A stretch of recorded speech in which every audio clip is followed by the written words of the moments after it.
Hi friends, welcome back to my channel. మరో సరికొత్త వీడియోతో మీ ముందుకు వచ్చేసాను. ఈరోజు వీడియో ఏంటంటే గోంగూర ఎండురొయ్యల కూర చేసి చూపించబోతున్నాను ఫ్రెండ్స్. నేను నా స్టైల్లో ఇలా గోంగూర ఎండురొయ్యల కూర అయితే వండుతాను. దీనికోసం గోంగూరని చక్కగా ఒలుచుకొని నీట్గా 2-3 సార్లు బాగా కడుక్కొని ఇసుక మొత్తం పోయేలాగా కడుక్కోవాలి. ఈ గోంగూర ఎండ్రాయిల కూర వండడానికి గోంగూరని మనం సపరేట్గా ముందుగా ఉడకబెట్టి పక్కన పెట్టుకోవాలి.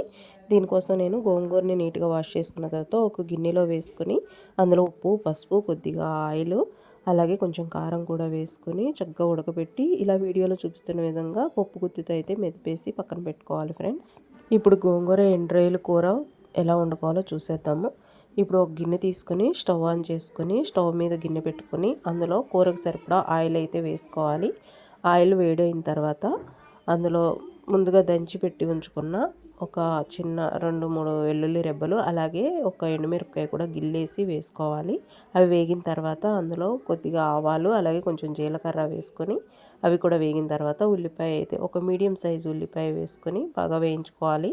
ఉల్లిపాయ వేగిన తర్వాత అందులో కొద్దిగా పసుపు వేసుకుని బాగా వేయించుకోవాలి.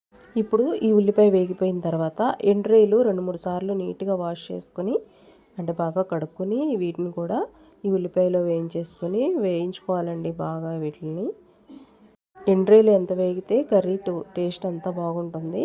ఈ ఎండ్రాయిలు కూడా వేగిపోయినాయి. ఇప్పుడు ఇందులో రుచికి సరిపడా ఉప్పు అండ్ అలాగే కారం కూడా వేసేసుకోవాలి. ఇప్పుడు ఉప్పు, కారం రెండు కూడా ఎండ్రాయిలకి బాగా కలిసేలాగా ఒకసారి గరిటెతో తిప్పుకొని కొద్దిసేపు మూత పెట్టేసి ఉడకనివ్వాలి. ఇప్పుడు మరొకసారి కలుపుకొని ఇందులో ఎండురొయ్యలు ఉడకడానికి కొద్దిగా వాటర్ పోసుకోవాలి. ఒక హాఫ్ గ్లాస్ వాటర్ పోసుకొని ఈ ఎండురొయ్యలు ఉడికేలాగా మూత పెట్టేసుకోవాలి. ఈ గోంగూర ఎండురొయ్యల కర్రీ అందరూ ఇష్టపడరు, కొంతమంది మాత్రం ఇష్టపడతారు. దీని టేస్ట్ ఒకసారి చూస్తే ఖచ్చితంగా అందరూ ఇష్టపడతారండి. తప్పకుండా ట్రై చేసి చూడండి. ఇప్పుడైతే ఈ ఎండ్రాయిలు చక్కగా ఉడికిపోయినాయి. ఇప్పుడు మనం ముందుగా మెదిపి ఉంచుకున్న గోంగూర ఉంది కదా, ఆ గోంగూరని ఈ ఎండ్రాయిల్లో వేసేసుకోవడమే ఫ్రెండ్స్. చాలా ఈజీగా చేసేసుకోవచ్చు, సింపుల్ కర్రీ అనమాట. ఇప్పుడు ఈ గోంగూర మొత్తాన్ని ఇందులో వేసేసుకొని ఈ గోంగూర టేస్ట్ అంతా ఎండ్రాయిలకి కలిసేటట్టుగా, అలాగే ఎండ్రాయిల్ ఫ్లేవర్ అంతా కూడా గోంగూరకు వచ్చేటట్లుగా కూడా చక్కగా కలుపుకొని ఒకసారి మూత పెట్టేసుకోవాలి. అంతేనండి, చాలా సింపుల్ కర్రీ వండడం అయితే. గోంగూర ఎండ్రాయిల్ కర్రీ మీకైతే నచ్చిందని అనుకుంటున్నాను. అంతేనండి, చాలా సింపుల్ ప్రాసెస్. కూర అయితే అయిపోయింది. ఇప్పుడు నేను వేడివేడి అన్నంలో ఈ ఎండ్రాయిల్ కూర అయితే వేసుకొని టేస్ట్ చేయబోతున్నాను.